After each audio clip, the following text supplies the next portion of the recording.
Here is the theory. Quote, "It is thus necessary that the individual should finally come to realize that his own ego is of no importance in comparison with the existence of his nation." A nation can be read people, race, church, folk. You can substitute any of those words for nation, as you will see. And because I interrupted, I will back up and start again and continue it all the way through the quote. Quote, "It is thus necessary that the individual should finally come to realize that his own ego is of no importance in comparison with the existence of his nation, that the position of the individual ego is conditioned solely by the interests of the nation as a whole, that above all, the unity of a nation's spirit and will are worth far more than the freedom of the spirit and will of an individual. The state of mind which subordinates the interest of the ego to the conservation of the community is really the first premise for every truly human culture. The basic attitude from which such activity arises we call, to distinguish it from egoism and selfishness, idealism. By this, we understand only the individual's capacity to make sacrifices for the community, for his fellow men. These statements were made in our century, ladies and gentlemen, by the leader of a major Western nation. His countrymen regarded his viewpoint as uncontroversial. His political program implemented it faithfully. The statements, dear listeners, were made by Adolf Hitler. He was explaining the moral philosophy of Nazism, which is, at its heart, nothing more or less than socialism. Just one step above communism. And, by all definitions, a couple of steps below a republic. That's measured on the scale of right to left, going from total control to total absence of control. The Nazis are on the left. You see, the Nazis were not a tribe of prehistoric savages. Their crimes, ladies and gentlemen, were the official legal acts and policies of modern Germany. An educated, industrialized, civilized Western European nation. A nation renowned throughout the world for the luster of its intellectual and cultural achievements. And by reason of its long line of famous artists and thinkers, Germany has been called, quote, the land of poets and philosophers, end quote. And make no mistake about it, their contribution to civilization has been great. But its education offered the country no protection against the sergeant mauls in its ranks. The German university students, you see, were among the earliest groups to back Hitler. The intellectuals, as they always are, were among his regime's most ardent supporters. And you find that today in the United States on every college campus across this country. Professors with distinguished academic credentials, eager to pronounce their benediction on the Führer's cause, put their scholarship to work full-time. They turned out a library of admiring volumes, adorned with obscure allusions to the learned references, veiled in mysticism and a perverted spirituality. The Nazis did not gain power, ladies and gentlemen, against the country's wishes. It didn't happen that way. In this respect, there was absolutely no gulf between the intellectuals and the people. The Nazi Party was elected to office by the freely cast ballots of millions of German voters, including men on every single social, economic, and educational level. In the national election of July 1932, the Nazis obtained 37% of the vote and a plurality of seats in the Reichstag. On January the 30th, 1933, in full accordance with the country's legal and constitutional principles, Hitler was appointed Chancellor. And only 5 weeks later, in the last and semi-free election of the pre-totalitarian period, the Nazis obtained 17 million votes, which was a full 44% of the total. The voters were aware of the Nazi ideology.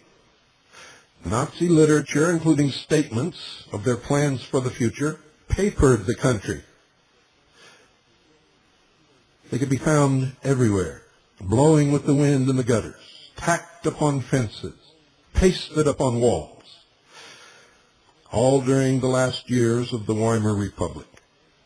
Mein Kampf alone sold more than 200,000 copies between 1925 and 1932. The essence of the political system, ladies and gentlemen, which Hitler intended to establish in Germany was very clear. It was no mystery to anyone. In 1933, when Hitler did establish the system that he had promised, he did not find it necessary to forbid foreign travel until World War II, and those Germans who wished to flee the country could do so with little, if any, problem. The overwhelming majority did not flee. They were satisfied to remain. You see, the system which Hitler established, the social reality which so many Germans were so eager to embrace, or so willing to endure, for it must have been one or the other, the politics which began in a theory and ended in the concentration camps, was very simply the total state. The term from which the adjective totalitarian derives was in fact coined by Hitler's mentor, Mussolini. The state must have absolute power over every man and over every sphere of human activity, the Nazis declared. And I quote, "The authority of the Führer is not limited by checks and controls, by special autonomous bodies or individual rights, but it is free and independent, all-inclusive and unlimited," end quote. That statement was made by Ernst Huber, an official party spokesman, in 1933. And he went on to say, the concept of personal liberties of the individual as opposed to the authority of the state had to disappear. It is not to be reconciled with the principle of the nationalistic right, said Huber to a country which listened and nodded. And he went on, quote, "There are no personal liberties of the individual which fall outside of the realm of the state and which must be respected by the state. The constitution of the nationalistic right is therefore not based upon a system of inborn and inalienable rights of the individual," end quote. Now, folks, if the term statism designates a concentration of power in the state at the expense of individual liberty, then Nazism in politics was definitely a form of statism. In principle, it did not represent a new approach to government, for it was a continuation of the political absolutism, the absolute monarchies, the oligarchies, the theocracies, the random tyrannies, the racism which has characterized most of human history.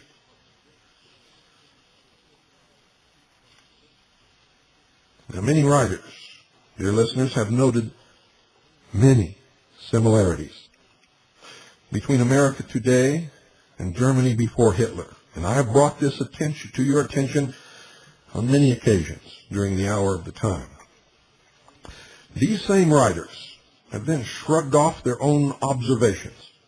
They've succumbed to the notion spread by today's intellectuals who have bought into socialism hook, line, and sinker that it is bad history to compare two different countries. And this notion itself, a symptom of our current crisis, means that there are no principles governing human action, and that it is bad history to learn from history. And that, I can assure you, we have never learned to do. For history goes in cycles and repeats itself over and over and over again throughout the ages. The similarities, however, cannot be shrugged off. The crisis is real. You see, the crisis is the fact that our country, the United States of America, the freest, the most productive, and until recently the most moral country in the world, is now moving in Hitler's direction. America is moving, ladies and gentlemen, toward a Nazi form of totalitarianism. It has been doing this for decades. It has been doing so gradually, by default, and for the most part, unknowingly, but it is doing this systematically and without any significant opposition. In every cultural area, from science and education to art, religion, to politics and economics, the trend is now unmistakable. There are differences between America and the Weimar Republic. You see, our future, as far as one can judge, is still indeterminate. There is a chance. In fact, the great question mark of uncertainty hangs over the head of every citizen almost every day. But the current trend will not be checked unless we grasp in terms of essentials the ominous parallels between the two countries, and above all, the basic cause behind those parallels. You see, if we're to avoid a fate like that of Germany, we must find out what made such a fate possible. We must find out what, at the very root, is required to turn a country, Germany or any other, into a Nazi dictatorship, and then we must uproot that root, if it can be done. We have to look for something deeper than practical conditions, something that dictates man's view of what constitutes the practical. You see, in an advanced, civilized country, a handful of men were able to gain for their criminal schemes the enthusiastic backing of literally millions of decent, educated, law-abiding citizens. And just what is the factor that made this possible? You see, criminal groups and schemes have existed throughout history in every country. Someone is scheming in your town right this moment. They have been able to succeed only in certain periods. You see, the mere presence of these groups is not sufficient to account for their victory. Something made so many Germans so vulnerable to a takeover. Something armed the criminals and disarmed the country. Does that sound familiar? It should. It should ring bells all over your house, all over the room you're sitting in.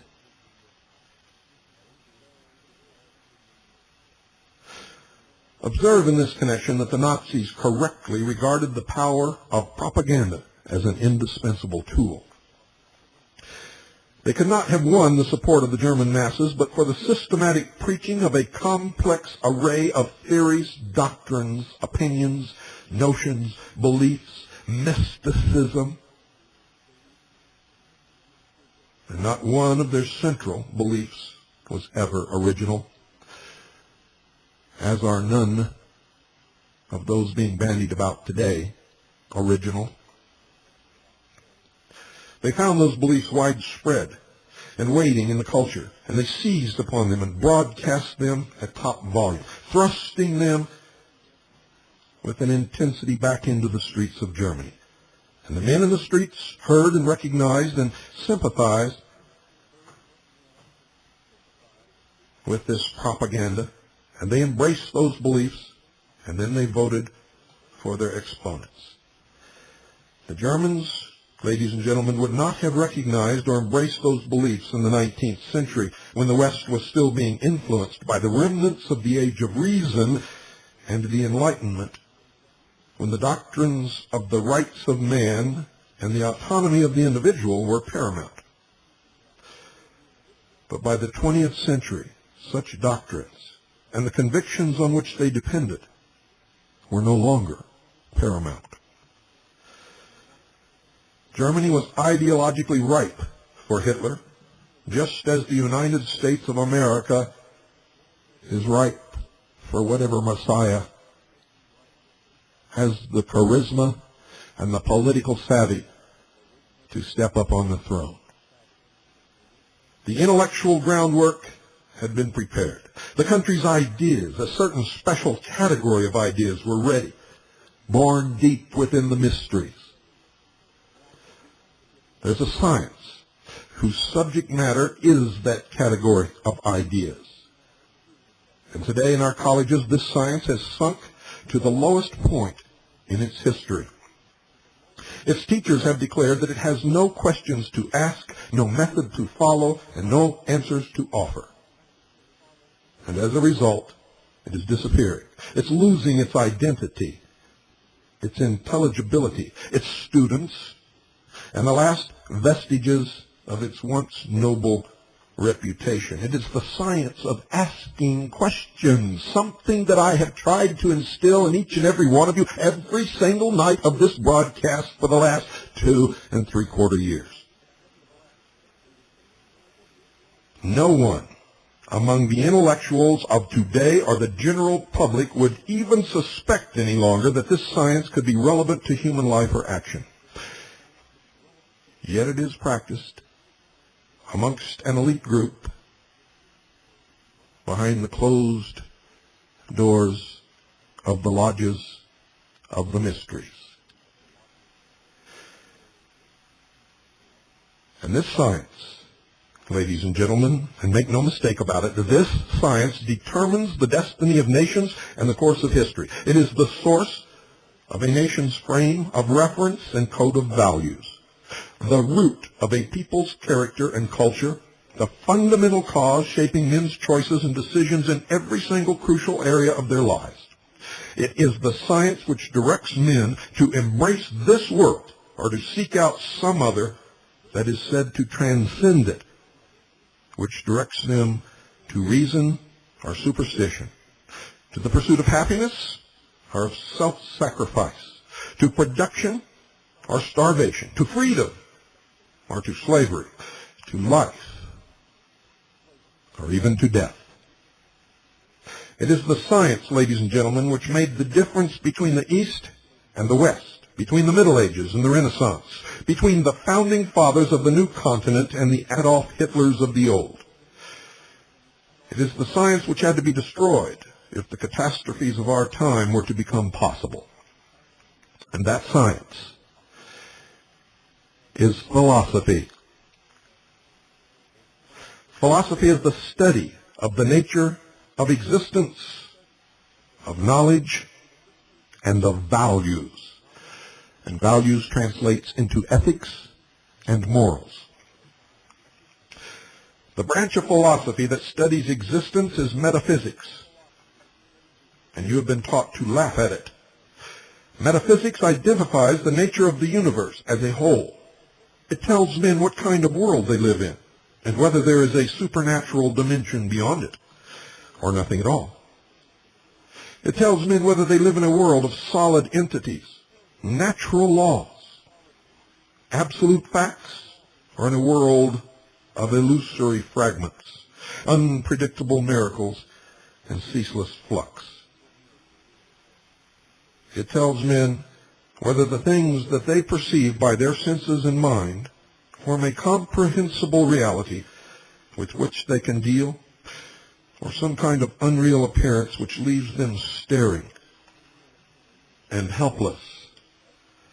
The branch, ladies and gentlemen, of philosophy that studies knowledge is epistemology. And epistemology identifies the proper means of acquiring knowledge.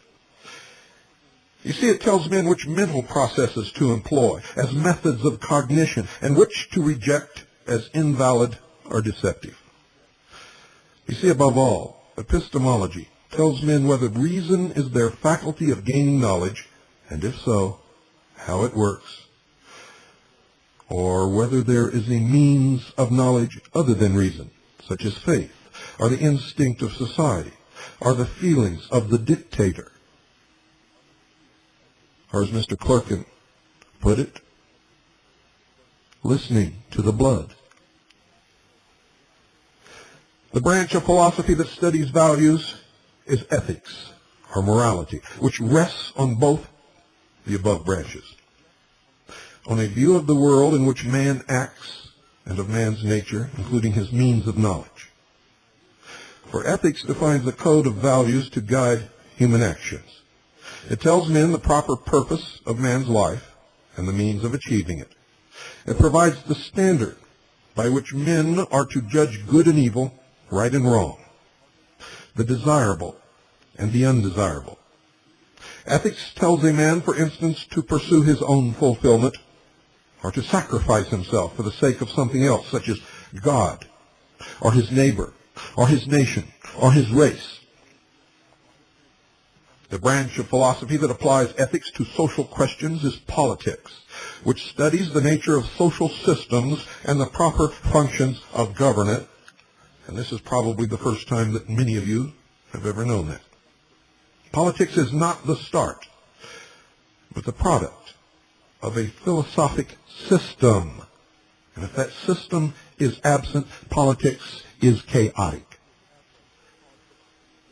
By their nature, political questions cannot be raised or judged except on the basis of some view of existence, of values, and of man's proper means of knowledge. Don't go away. I'll be right back. Since men cannot live or act without some kind of basic guidance, the issues of philosophy in some form necessarily affect every man and every social group and class. Most men, however, do not consider such issues in explicit terms. They absorb their ideas implicitly, eclectically, and with many contradictions from the cultural atmosphere around them, building into their souls without identifying it the various ideological vibrations emanating from school and church and arts and media and much more. A cultural atmosphere is not a primary.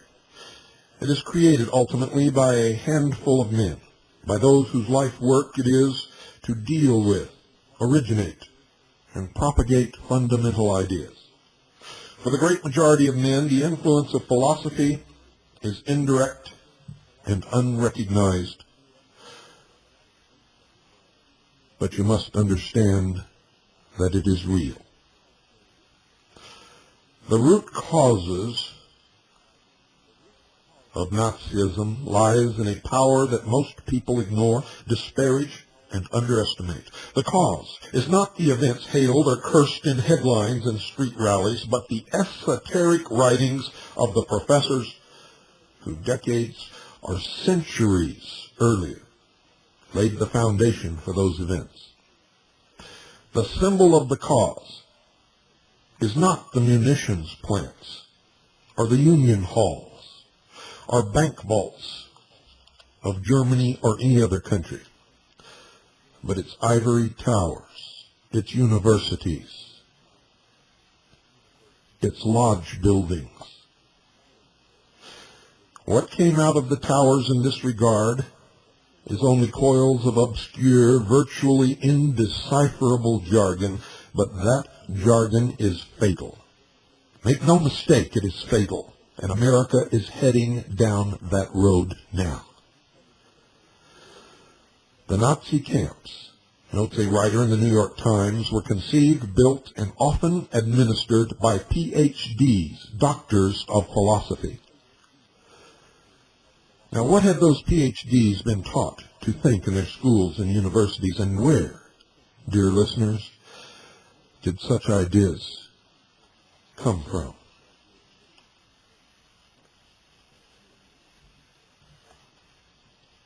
It took centuries, literally centuries, and a brain-stopping chain of falsehoods to bring an entire people to the state of Hitler worship, for that's exactly what it was. Modern German culture, including its Nazi climax, is the result of a complex development in the history of philosophy involving dozens of figures stretching back to the beginnings of Western thought. The very same figures whom I have revealed to you on this broadcast helped to shape every Western nation, all of them. But in other countries, to varying extents, the results were mixed because there was also an opposite influence or an antidote at work. In Germany, by the turn of our century, the cultural atmosphere was unmixed. The traces of the antidote had long since disappeared, and the intellectual establishment was monolithic. Now, if we were to view the West's philosophic development in terms of essentials, there are three fateful turning points which stand out. Three major philosophers who above all others are responsible for generating the disease of collectivism and transmitting it to the dictators of our century. Whether it's collectivism within a nation, collectivism within a race, collectivism within the world. It is the same, and it emanates from the same source. Whether you call it socialism, communism, or hippieism, makes no difference. It is the same. Whether it is a Nazi, a fellow traveler, or a socialist, or just someone living down on the commune. It is all the same, and it comes from the same source. These three men, these three philosophers, for that is exactly what they were, are responsible, for the most part, for the situation wherein we find ourselves. The three are Plato, Kant, and Hegel. And the antidote to them is Aristotle. When's the last time you heard the name Aristotle? Plato, dear listener, is the father of collectivism in the West. He's the first thinker to formulate a systematic view of reality with a collectivist politics as its culmination. You see, in essence, Plato's metaphysics holds that the universe consists of two opposed dimensions, which are true reality, a perfect, immutable, supernatural realm, non-material, non-spatial, non-temporal, non-perceivable, and the material world in which we live. The material world, Plato holds, is only an imperfect appearance of true reality, a semi-real reflection or projection of it. Because Plato's metaphysics holds that reality is thus fundamentally spiritual or non-material in nature, he describes it technically in philosophy as idealism. So his reality is idealism, which most of us who strive for idealism found cannot be reached, and rejects the world around us, which we perceive as reality, as non-reality. The content of true reality, according to Plato, is a set of universals or forms, in effect, a set of disembodied abstractions representing that which is in common among various groups of particulars in this world. And because of this, for Plato, abstractions are supernatural existence. They are non-material entities in another dimension, independent of man's mind and of any of their material embodiments. The forms, Plato tells us repeatedly, are what is really real. The particulars they subsume, the concretes that make up this world, are not.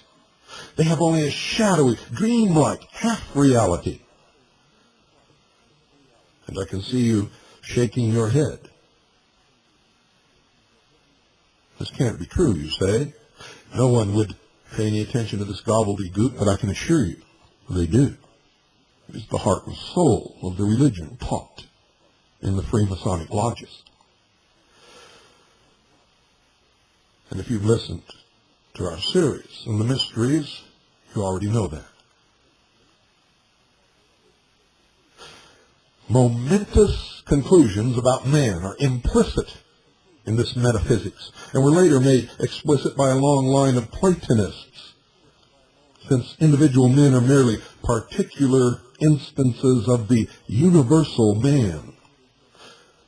They are not ultimately real. What is real about men is only the form which they share in common and reflect. To common sense, there appear to be many separate individual men, each independent of the others, each fully real in his own right. But to Platonism, this is a deception, you see. All the seemingly individual men are really the same one form in various reflections or manifestations of itself. Thus all men ultimately comprise one unity, and no earthly man is an autonomous entity, just as if a man were reflected in a multifaceted mirror, the many reflections would not be autonomous entities, and the whole is God. Thus the concept that man, if he perfects himself through the teachings of the mysteries behind the lodge doors, will himself become God. This is the promise of Lucifer, of Satan in the Garden of Eden. But remember, to these men, that is only a metaphor, a tale explaining the inexplainable. And what follows in regard to human action, according to Plato, is a life of self-sacrificial service. When men gather in society, says Plato, the unit of reality and the standard of value is the community as a whole. Whatever community you belong to, whether it is a racial community, a community within a nation, the world as community, as is being touted now in the universities, the environment as your community, a religious organization, makes no difference. This applies in any case where a community exists and where the life is considered to be a self-sacrificial service to that community. Each man, therefore, according to this philosophy, must strive as far as he can to wipe out his individuality, his personal desires, his ambitions, and everything else, and merge himself into the community, becoming one with it and living only to serve its welfare. On this view, the collective is not an aggregate, but an entity. You see, society, the state, is regarded as a living organism. This is the so-called organic theory of the state. And the individual becomes merely a cell of this organism's body with no more rights or privileges than belong to any other such cell. The first and highest form of the state and of the government and of the law, Plato writes, is a condition in which the private and individual is altogether banished from life, and things which are by nature private, such as eyes and ears and hands, have become common, and in some way see and hear and act in common, and all men express praise and blame and feel joy and sorrow on the same occasions, and whatever laws there are unite the city to the utmost." End quote. As for those individualistic terms, mine and not mine, another's and not another's, yours and mine and hers and his, the best ordered state will be the one in which the largest number of persons use these terms in the same sense, and which accordingly most nearly resembles a single person. Ladies and gentlemen, he is describing communism in its purest form, a dialectic which has never in history appeared in its purest form, even though some have tried to bring it into the world. For the old human failings always get in the way. The advocacy of the omnipotent state follows from the above as a matter of course. The function and authority of the state, according to Plato, should be unlimited. The state should indoctrinate the citizens with government-approved ideas in government-run schools, censor all art and literature and philosophy, assign men their vocations as they come of age, regulate their economic and, in certain cases, even their sexual activities, as was done in Nazi Germany. The program of government domination of the individual is thoroughly worked out. In Plato's Republic and Laws, one can read the details, which are the first blueprint of the totalitarian ideal. An ideal which has already taken firm root, and its branches are spreading throughout this country and indeed throughout the world. The blueprint includes the view that the state should be ruled by a special elite, the philosophers. Their title to absolute power, Plato explains, is their special wisdom, a council of wise men, a wisdom which derives from their insight into true reality, and especially into its supreme governing principle, the so-called form of the good. And without a grasp of this form, according to Plato, no man can understand the universe or even how to conduct his own life. But to grasp this crucial principle, Plato continues, and here you can just begin to see the relevance of epistemology to politics. The mind is inadequate. The form of the good, you see, cannot be known by the use of reason. It cannot be reached by a process of logic, according to Plato. It transcends human concepts and human language. It cannot be defined, described, or discussed. It can be grasped, but only after years of an ascetic preparation, only by an ineffable mystic experience, a kind of sudden, incommunicable revelation or intuition which is reserved to the philosophical elite. The mass of men, by contrast, are entangled in the personal concerns of this life. Sheeple, if you will. They're enslaved to the lower world revealed to them by their senses. They only work because they need money to buy some booze, to have a party, and get laid. They are incapable of achieving mystic contact with a supernatural principle. They are fit only to obey orders. This is the Platonic philosophy. Such, ladies and gentlemen, in its essentials is the view of reality, of man, and of the state, which one of the most influential philosophers of all time infused into the stream of Western culture. It has served ever since as the basic theoretical foundation by reference to which aspiring and actual dictators, both ancient and modern, have sought to justify their political systems. Some of those dictators never read or even heard of Plato, I can assure you, but absorbed his kind of ideas indirectly at home, in church, in the streets, in the prisons, or from the gutter. Some, however, did go back to the source.